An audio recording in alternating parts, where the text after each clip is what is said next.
Japan Bangladesh foundation থেকে আপনাদের সবাইকে আন্তরিক শুভেচ্ছা জানিয়ে আজকের মতো শুরু করছি। আমাদের সাথে আজকে আছে মাহবুব আলী শিথিল এবং তার বাবা। শিথিল আজকে জাপান এমবাসি থেকে ভিসা পেয়েছে। আমরা শিথিলের সঙ্গে এবং তার বাবার সঙ্গে কিছুক্ষণ কথা বলবো। শিথিল, আপনি তো আজকে ভিসা পেয়েছেন, আপনার কেমন লাগছে? আমাদের সাথে আপনার অনুভূতিটা একটু শেয়ার করুন। আলহামদুলিল্লাহ, আজকে আমি খুবই খুশি।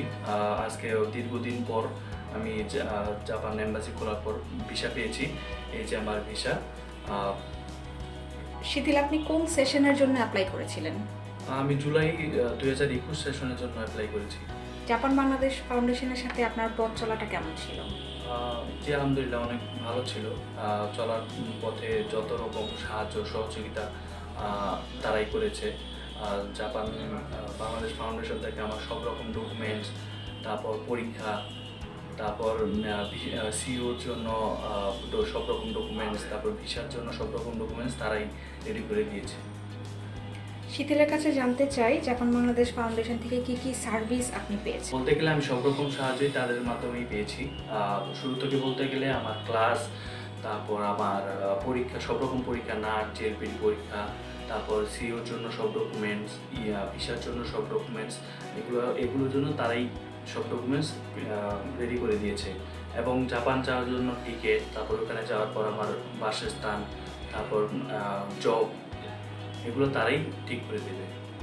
জাপান বাংলাদেশ ফাউন্ডেশনের সঙ্গে আপনার যে পথ চলা, এর মধ্যে আপনি কোনো ধরনের প্রতিবন্ধকতার শিকার কি হয়েছেন বা কোনো সমস্যার সম্মুখীন না, হয়েছেন? এই পর্যন্ত আমি এখনো কোনো প্রতিবন্ধকতা বা কোনো সমস্যায় পড়িনি।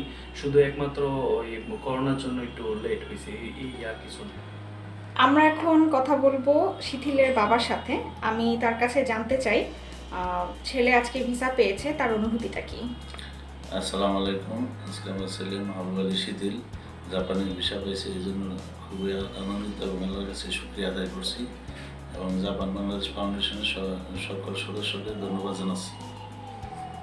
আমি আপনার কাছে একটু জানতে চাই, জাপান বাংলাদেশ ফাউন্ডেশনের সাথে আপনাদের পথ চলা অনেক দিনের। এই সময়ের সীমার মধ্যে জাপান বাংলাদেশ ফাউন্ডেশন থেকে আপনাদের কাছে কোনো সার্ভিস চার্জ কি চাওয়া হয়েছে বা আপনারা কি কোনো সার্ভিস চার্জ পে করেছেন? না, সার্ভিস আর চাওয়া হয়নি, আমরা পেও করিনি ভিসা পর্যন্ত। অভিভাবকের জায়গা থেকে যদি জানতে চাই, তাহলে অন্য যে সমস্ত অভিভাবকরা এখন তাদের ছেলে মেয়েদের দেশের বাইরে পড়াশোনা করানোর কথা ভাবছে, তাদেরকে আপনার তরফ থেকে কি কিছু বলার আছে? জি, যে অভিভাবকরা বা জাপান ছেলেদেরকে পাঠাইতে চান স্টুডেন্ট ভিসা হিসাবে জাপান বাংলাদেশ ফাউন্ডেশনের মাধ্যমে পাঠাইতে পারেন। এই জায়গায় পরিবেশ পরিস্থিতি খুবই ভালো। জাপান বাংলাদেশ ফাউন্ডেশনের দীর্ঘায়ু কামনা করি এবং সাফল্য কামনা করি। ধন্যবাদ আপনাদেরকে। আপনাকে